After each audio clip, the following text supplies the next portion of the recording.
그리고 오늘 그 마지막 그 특별감사에 대한 보고가 있었습니다.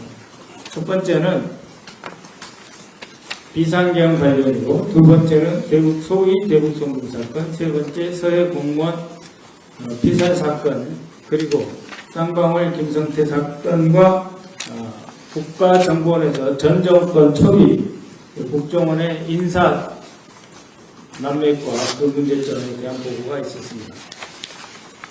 비상계엄은 내란 외환 정보 수집 배포하는 것이 국가정보원의 임무이고, 이를 위해서 안보조사부서와 지부에 임무를 부여하고 있고, 그 임무가 이미 부여되어 있음에도 불구하고 12월 3일 불법적 비상계엄에서는 작동되지 않았다는 점을 인정했습니다. 북한, 외국, 그리고 그와 연계된 외환 또는 내란 한정에서 보다 보니까 그것을 놓쳤다라고 하는 거고요.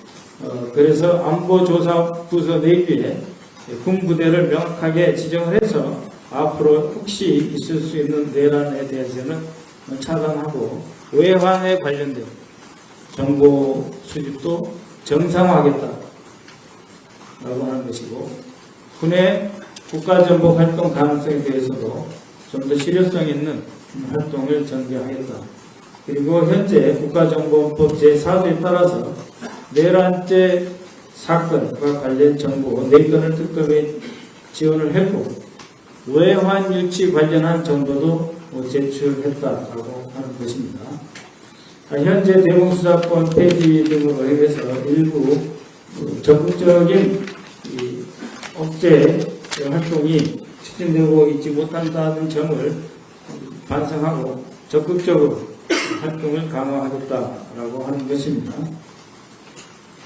앞으로는 국가정보원이 합동수사본부가 설치된다 하더라도 여기에 수사관을 파견하는 것이 아니고 연락관만 파견하는 쪽으로 혹시 있을지도 모르는 계엄시 국가정보원의 역할을 재정비하겠다고 하겠습니다. 소위 김성태의 대북송금 사건과 관련해서는 그동안 밝혀지지 않는 내용을 새로 보고하였습니다. 쌍방울 김성태는 필리핀에서 운영하는 카지노의 VIP룸이라고 하는 게 있는데요. 그걸 정캣바라고 하는 표현을 쓰는데, 이 정캣바에서 고액 바카라 게임을 실시했고, 여기에서 수십억의 채무를 졌고, 그 이전에도 이 정캣바라고 하는 불법 카지노 VIP룸을 운영하는 나홍규 씨를 빚을 갚는다는 목적으로 70만 달러가 제공되었다. 또 소위 경기도와 스마트팜 건설 사업 한다는 명목으로 김성태가 많은 돈을 북한에 줬다라고 하는데, 실제 확인해 본 결과 스마트팜 사업은 김정은의 역점 사업인 만큼 반드시 실제로 건설이 되어야 하는데, 이미 있었던 이 사건 이전에 존재했던 4개의 스마트팜 이외에 황해도에 설치하기로 했다는 스마트팜 농장은 전혀 건설되지 않고 있다. 우리가 확인할 수 있는 다양한 방법으로 대형 원시를 수색하고 찾았는 바 스마트팜은 존재하지 않는다 라고 하는 것이고, 다시 말해서 김성태가 국측에 줬다고 하는 돈은 어디로 누구에게 갔는지 불분명하며 도박과 관련이 있다라고 하는 점을 시사했습니다.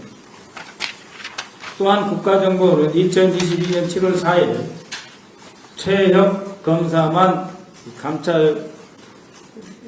감찰관으로 임명한 것이 아니라 윤석열과 매우 가까운 검찰의 수사관을 고위직, 국정원 내에 고위직 계약직으로 감찰조사관으로 채용을 해서 김성태와 이재명 당시 대표와의 관계에 대해서 집중적으로 조사를 한 바 아무런 관련성이 없다. 그리고 쌍방울은 오히려 대북교류협력법을 위반했음에도 불구하고 통일부는 조치를 하지 않았고, 그 대신 경기도 사업은 없다라고 통보를 했음에도 불구하고 다시 당시 공직기관 비서관인 이시원은 결론을 뒤집고 수사를 더욱 재개해서 박차를 가하라 해가지고 다시 조사를 했다. 그리고 그러한 것들이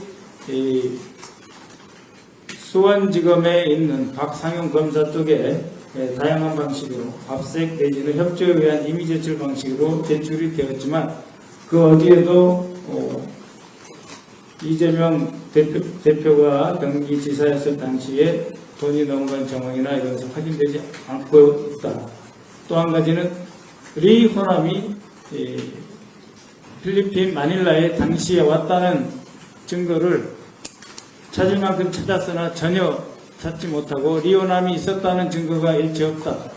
오히려 모 위원회에 의해서 당시 2019년 기간 중에는 동남아시아에서 활동하던 북한 정찰총국의 책임자가 미국으로 잡혀간 사건이 벌어짐에 따라서 동남아 일대의 정찰총국의 활동이 급속히 위축된 바 정찰총국 출신의 리 호남이 필리핀에 올 수 없다라는 점이 지적되었고요.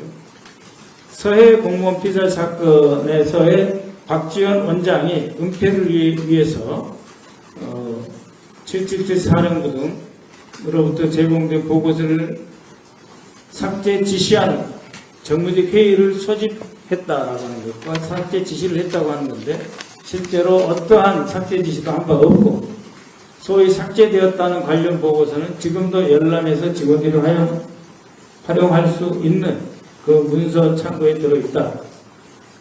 사이버 문서 창고가 되겠죠. 그래서 이러한 왜곡 과장된 고발장으로 없는 범죄를 있는 범죄로 바꾸어서 악용이 되었는 바 이 전체 과정에 대해서 특감에 관련 자료를 제출했습니다.